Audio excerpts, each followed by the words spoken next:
I don't know what's going on, but since the Sir Alex Ferguson left, I saw not evolution in the club. The progress was zero. For example, you have an interesting point that how the club as Manchester United, after suck Ole, they bring sport directive Ralph Rangnick, which is something that nobody understands. This guy is not even a coach. A bigger club like Manchester United bring sport directive, surprised not only me but all the world. You know, nothing changed. Surprisingly, not only the pool, the jacuzzi, even the gym, even some points the technology, the kitchen, the chefs, which is I appreciate, lovely persons. They stop in a time which is it surprised me a lot. I thought I will see different things, different, as I mentioned before, technology, infrastructure.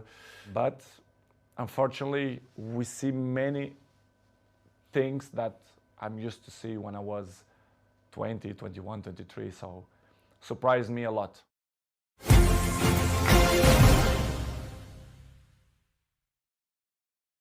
They're trying to force you out. Yes, not only the coach, but the other 2 or 3 guys there around the club. At the senior executive level. Yes, that I felt betrayed. And you think they're trying to get rid of you? Honestly, I shouldn't say that, I don't know, but listen, I don't care, people should listen the truth. Yes, I feel betrayed, and I felt that some people that don't want me here, not only this year, but last year too.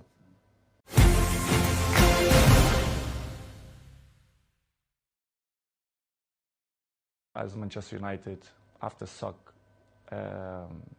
Ole, they bring sport directive Ralph Rangnick, which is something that nobody understands. This guy is not even a coach. A bigger club like Manchester United bring sport directive, surprised not only me but all the world.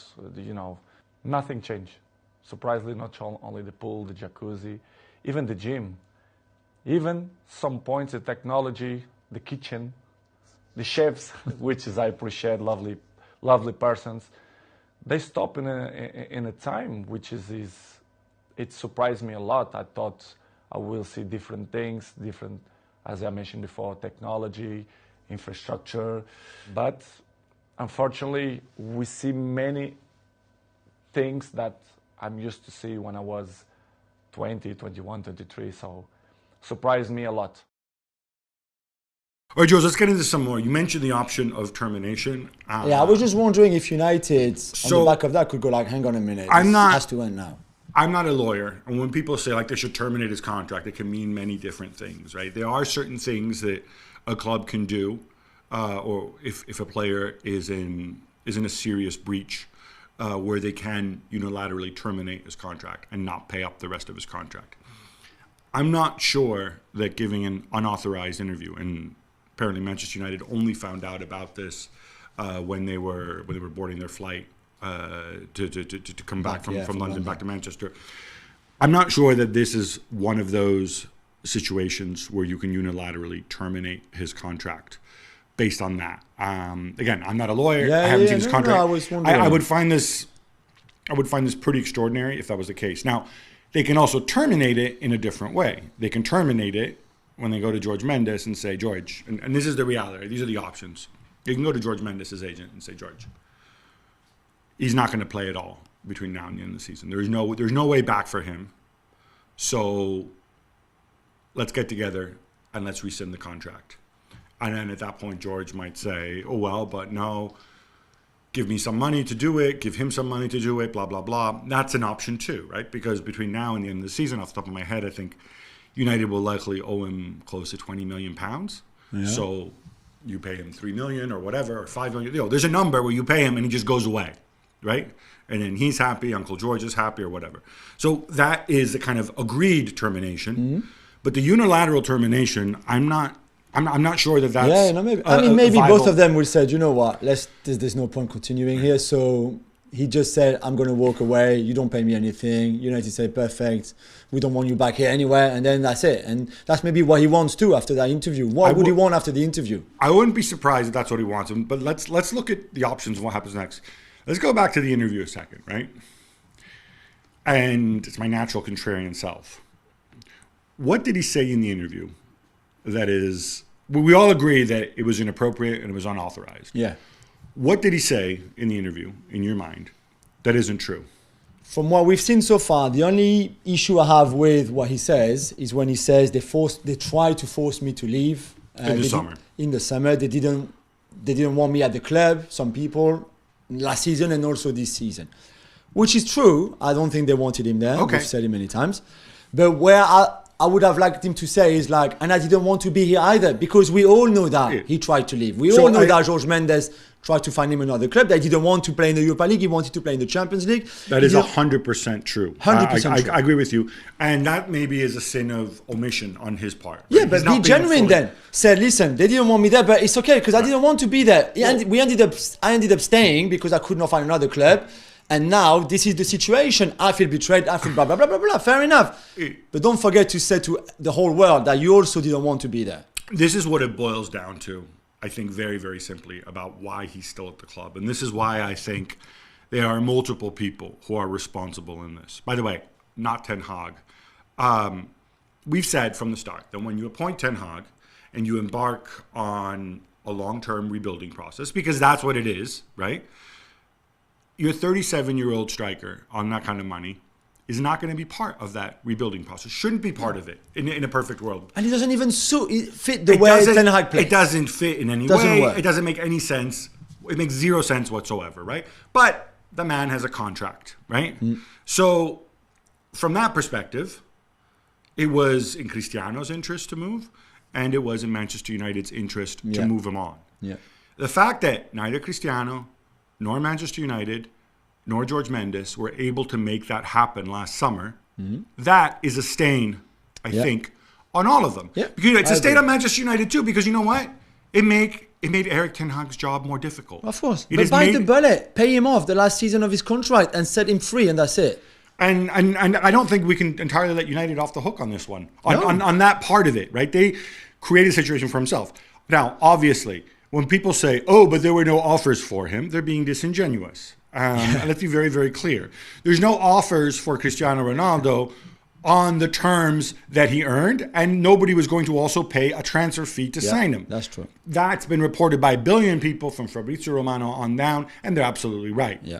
It doesn't mean that there's no clubs who would take him if he was willing to take a pay cut, and if there was no transfer fee. Ruben Amorim, the sporting manager, said when they played against Spurs the other day that they would love him back, but they just can't afford him right now. So at some point, you have to go back to the summer and say, United, were you perhaps a little bit greedy? Oh, look, but he's still the third leading goal scorer in the Premier League last season. Yeah. We can't let him go for free. Or he's an asset like worth this much on our books. We can't take a hit.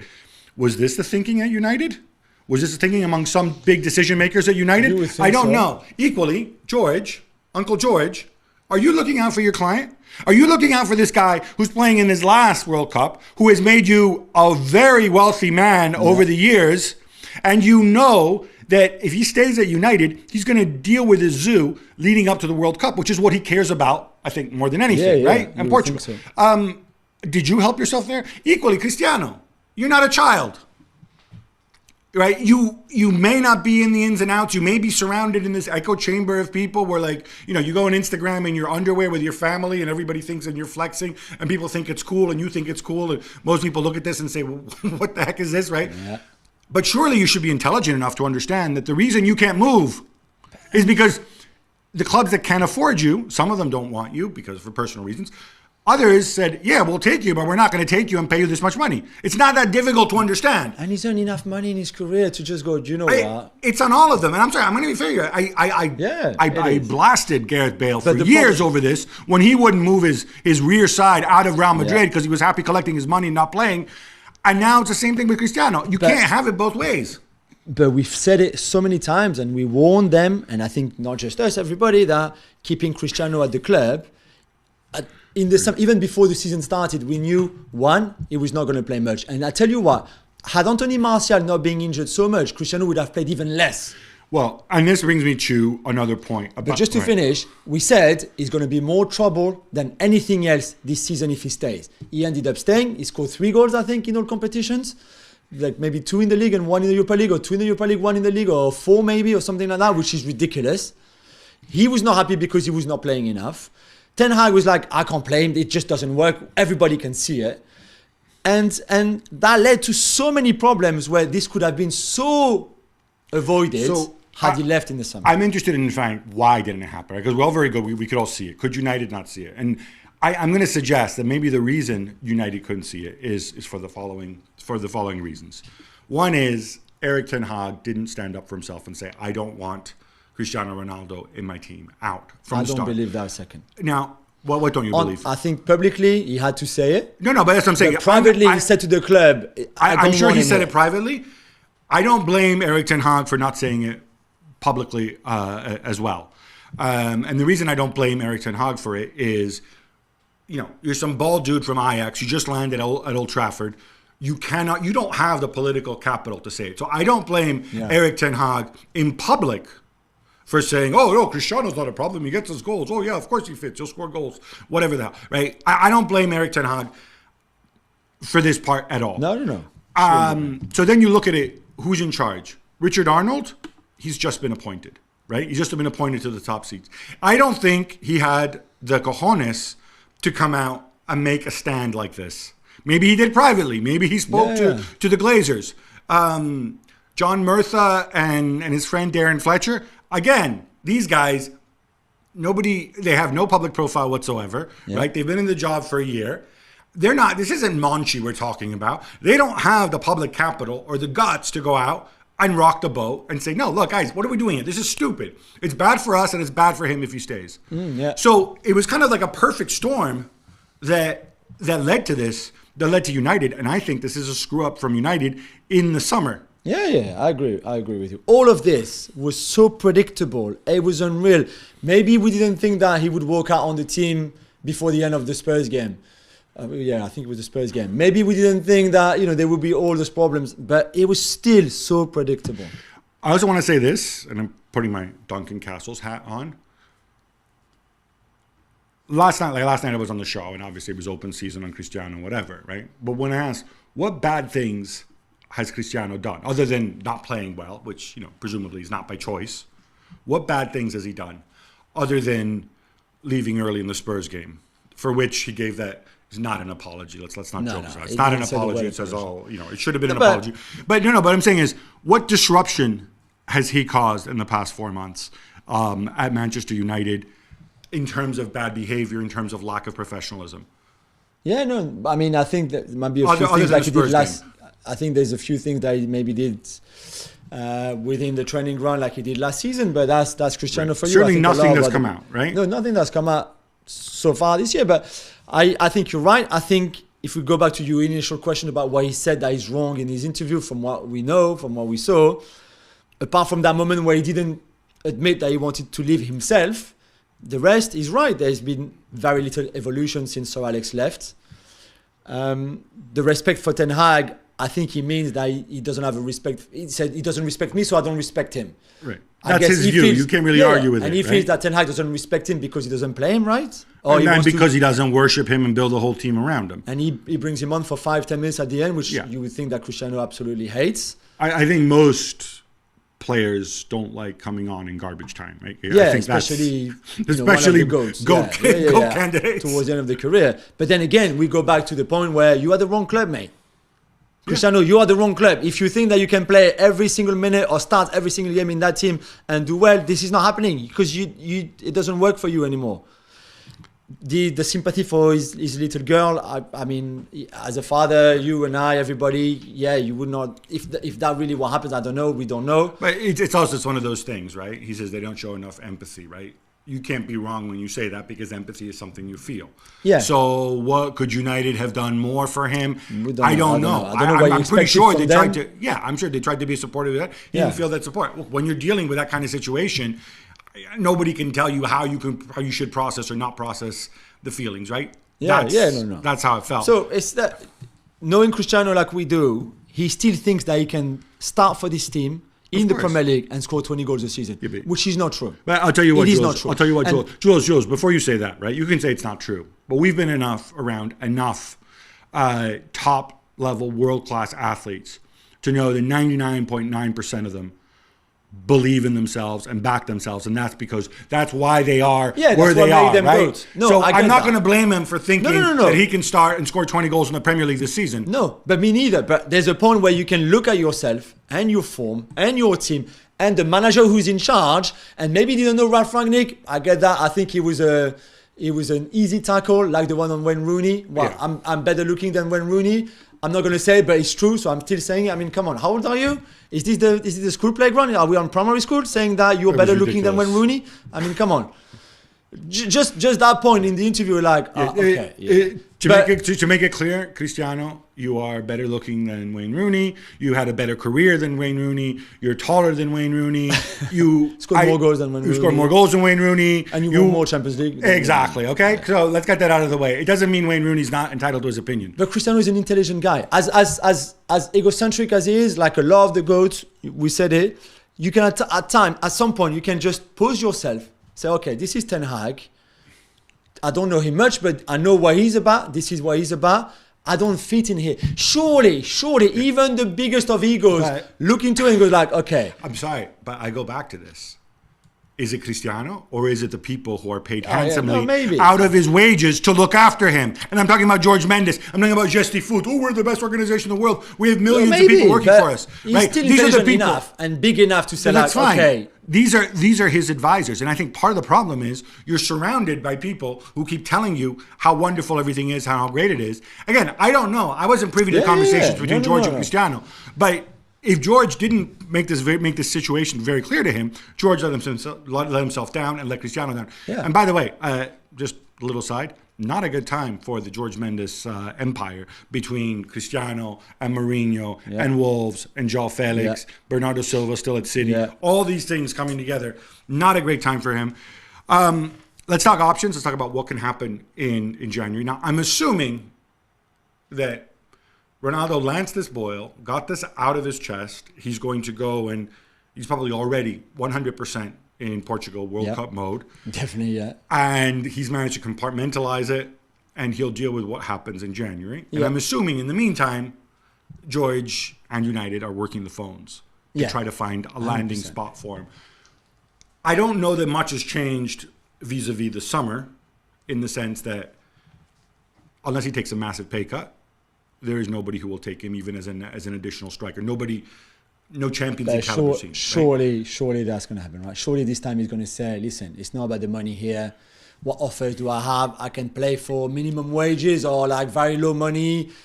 United, I think, will let him go on a free. That's You're wearing a pretty Real clear. Madrid shirt. If he gets on the phone with Can you Carletto and imagine says, that? Carletto, look, after the World Cup, Kareem's going to be tired. You've already had to deal with Mariano Diaz at center forward and Rodrigo and whatever. I promise I'll behave. You know I behave for you. Nah. Would He you, needs to if you were he needs to Carletto, go would you, somewhere where he's going to play, Gab. You would can't you go somewhere. You don't think you would play Real Madrid? What, did Kareem Benzema play every game at Real Madrid? I don't think so. No, but like, yeah, but okay. I think he needs to go somewhere where he's going to be the star and the starting striker.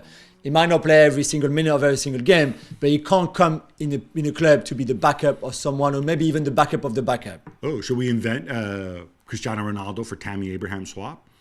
Oh my word! Can you imagine? No, I mean, but this is the thing, right? But you know what I mean? Why would he go somewhere where he's the backup? It hasn't worked at United. It's not going to work out somewhere else if he just goes to Napoli and he's the backup of Osimhen and of Raspadori. That's not going to work. No, it's not. I'm going to go back to Real Madrid on this point, though, because this is one situation where you know there's somebody who can handle him.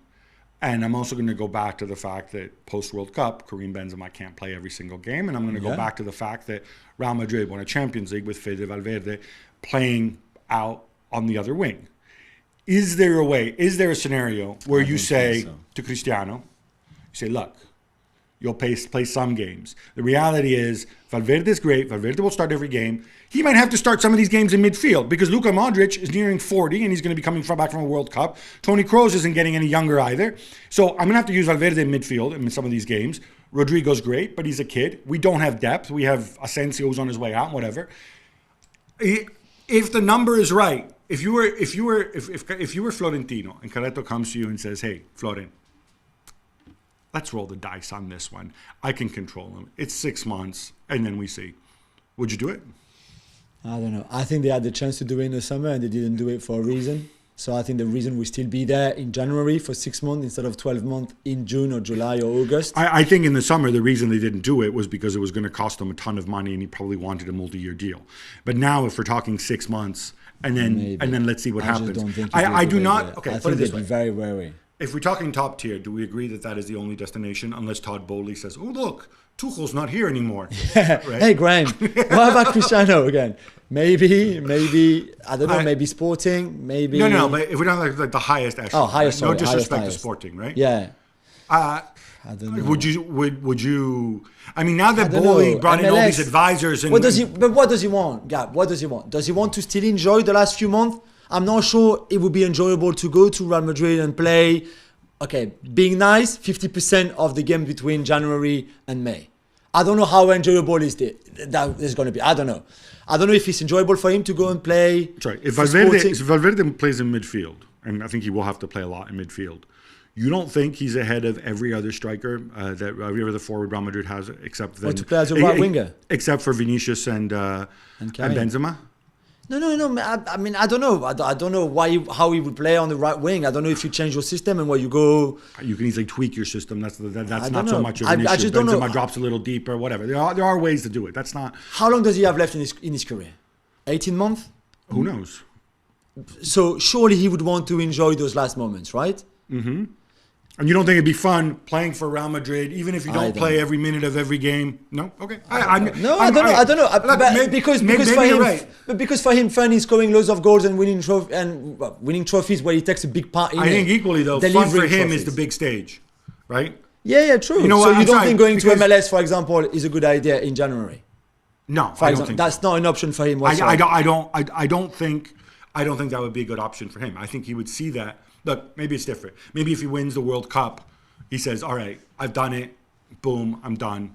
Let's go to MLS." Right? And I'm not saying this to be disrespectful of MLS, no. Most players, when they're at or near the top of the season, right? I don't know that MLS has ever in their history signed the guy who was the third leading Premier League goal scorer 2 years earlier, right? It's just not right.